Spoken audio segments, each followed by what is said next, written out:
um estudo realizado em Yale aponta que, por amostragem, que na sociedade 70% das pessoas são seguidoras, são manada, são um bando. 30% são os formadores de opinião. E dentre os 30% que são os formadores de opinião, que vão conduzir os outros 70%, que não tem, não é que não tem, mas que não tem por característica formar a própria opinião, buscar a própria personalidade para traçar o caminho que pretende, então eles são seguidores dos outros 30%. E dos 30%, 20% são pessoas do bem e 10% são líderes do mal. Com ideias ruins, negativas, de exploração. Nossa, é muito, né? É muito. Então, a responsabilidade de quem é formador de opinião, né, ter uma clareza e uma retidão de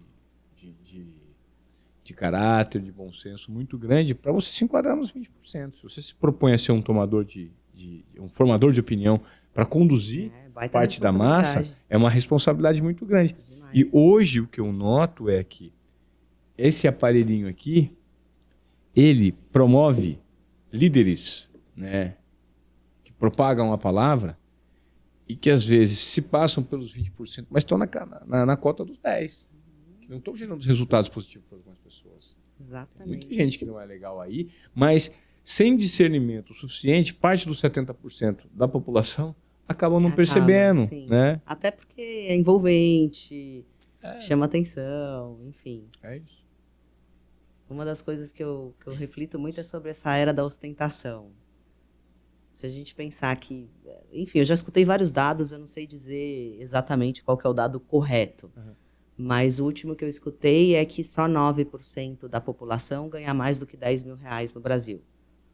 Não sei dizer, porque eu já escutei outros dados também, enfim, não considero um dado... É isso, né? Mas eu sei que é em torno disso, assim, porque todos os dados que eu escutei é meio ali perto do 10% para menos. Tá. Então, você ficar acompanhando pessoas que têm um nível de vida e de ostentação muito, muito, muito, muito, muito superior ao da grande massa, tanto para quem faz, poxa, né? Assim, a grande maioria não vai chegar nunca. Sim. E, ao mesmo tempo, para quem fica ali, ou almejando, ou se sentindo muito mal, poxa, putz, eu sou um fracassado, eu não consigo realmente, sabe? A gente estava falando antes, que eu escutei de uma médica até. Ela estava contando sobre uma outra situação, ela teve menopausa precoce. E ela não sabia o que era, e ela estava contando que quando ela viveu esse momento dos hormônios e tudo mais, que ela se sentiu um plâncton. Aí eu falei, cara, eu nunca tinha pensado nisso. Qual que é a coisa mais inerte dos seres vivos? Um plâncton. Então, acho que assim, é o limite da pessoa chegar e paralisar mesmo. E falar, poxa, não dá. Um nível de comparação muito insustentável. Poxa, se você hoje abrir o Instagram, você tem pelo menos 99% dos motivos para você se sentir um fracassado. Porque as pessoas só vendem o palco delas, não é mesmo?